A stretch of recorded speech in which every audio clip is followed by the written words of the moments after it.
Today we're going to work on keeping our horse relaxed and fluid. Relaxed and fluid means consistent and fast, and that's what we're looking for. The key to that is hand position, and the practice pen is the place that it starts. Few of us are naturals. Very few of us ride like Ad Waddell or Charmaine James. And so what we have to do is rely on muscle memory. What we do is train our body just as we train our horses, so that in the run, our body does just what it's been trained to do. Our hand position will be even with the horn and right over the horse's neck. We don't want our hands up high. We lose contact. We lose our balance. So we want horn level, and we want it across the neck. When we want the horse to, what I'm talking about when I talk about relaxation, is I want her to bend throughout her entire body. Not just, I don't want to just pull her neck around, but I want her to bend in the rib cage, and I want her to relax while she's doing it. That doesn't mean I want her to be rubbery, but she has a tendency to get tight and tense. A horse that runs tight and tense has a couple of problems. First, the turns tend to be choppy, make too many moves, and be slow. Second, a horse that runs tight and tense is more apt to hit a barrel than one that's smooth and fluid. So we want to avoid both of those problems, and the way we start that is in the practice pen and focusing on where our hand position is. We want to start at a walk and focus every time we ride on where our hands are.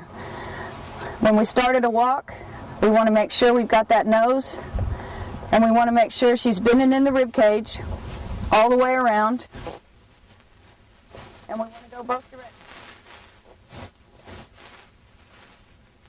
None of us is perfect, and our hands aren't going to be perfect all the time. We're not going to beat ourselves up about that, but we're going to strive to the goal that we want to achieve. First, we got to understand what that is.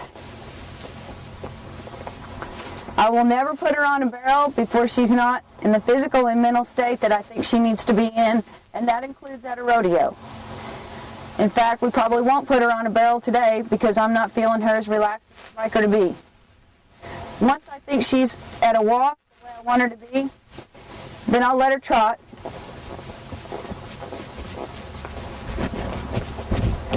And you can see that she kind of wants to tighten up. But when I snug her down, when she gets confidence from me that I'm there with her, and she'll give me what I'm looking for by bending in the rib cage. Now when I want her to bend throughout her body, what I want to do with my hands is drop them down,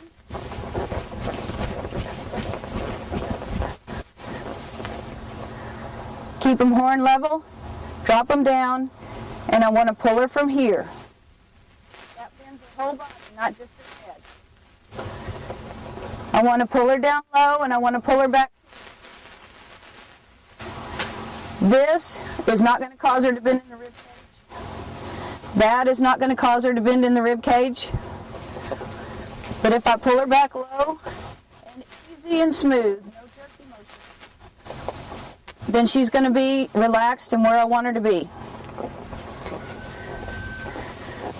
Some of us have a tendency to ride up to a barrel and think that we can lift a horse. Well, I've never met anybody that's our size lift a 1,500-pound animal. And so what we want to do is pull her back with an inside rein. See how she's going to relax. She's going to bend for me.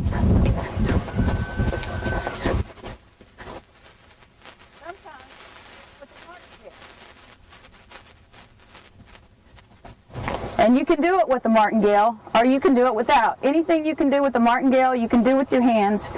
It just takes a little more time and patience. So you don't think you have to buy a lot of new equipment. You can do this on your own. I want to snug her down, and I want to keep her in a controlled movement.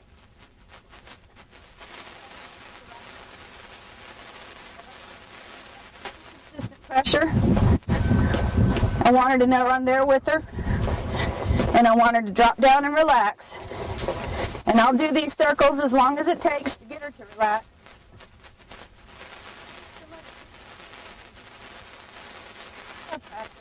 But you can't do too much of this. I'll let her go in that direction, then I'll give her a break. And I'm going to let her go in the other direction, but I'm always going to focus on my hands. Practice whether I'm just getting on and walking her around, or I'm walking her out after I've exercised her. I'm going to try to train my body, my arms and my hands to be in the position I want it to be in. Once she feels like she's with me at a trot, then I'll let her lope.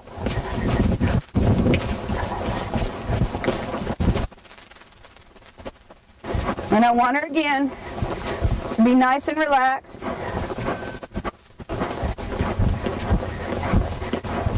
And she's going to stay right here with me. I can pull her down into a smaller circle. Tell her I want her to bend. And she'll bend right there in the rib cage. Or in a barrel. When you ride to a barrel and you shape a horse for a barrel, you want to shape them right down here and bend their whole body. I'm using a Loomis because this mare tends to be kind of tight and tense, but you don't have to have a special bridle. But what I want her is relaxed, and I want her to bend. I can let her bend and come right around. Rubbery, and she's not tense. She's just coming right around to me. And I'm going to practice having my hands right where I want them to be. And she'll do that in both directions. But she's not going to get rubbery. And I can bring her right around, almost a roll back. Next time we'll go to the barrels. This is the style of Loomis that we just worked the mare in. You can see that the Loomis has a lot of slide, and she needs it because she's going to be a little tense and tight when she starts off. This particular Loomis has a square mouthpiece. I use that because it has just a little bit more bite to it, and if she needs me to get her attention, I can. But it also will ride just like any other bridle. But you can see the Loomis, this bit is not going to pinch, but it's going to slide and give you plenty of flexibility.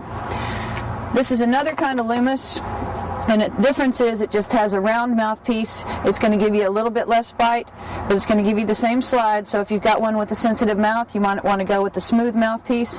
This is what I run the mare in. The other thing that you might consider using is a snaffle bit. This is just one example of a little O-ring snaffle. The bit does slide. And if you're worried about pinching, you can always go to a D-ring snaffle where the bit doesn't slide. So you can check that out. The bar bit that I talked about looks like this. It has short shanks, and it just has a large bar that goes right over the tongue. And you can use this if you think you're getting a little too much flexibility or a little bit too much rubberiness, because that's not what we want. We just want relaxation through the rib cage. So the bar bit will help you if you think you're getting a little too much flex and bend. This is Chris's bridle. It's what he runs in. It's just a little combination bit with a smooth dog bone mouthpiece. You can use this or something like it if this is what you run in and you prefer to stay in the bridle that you run in.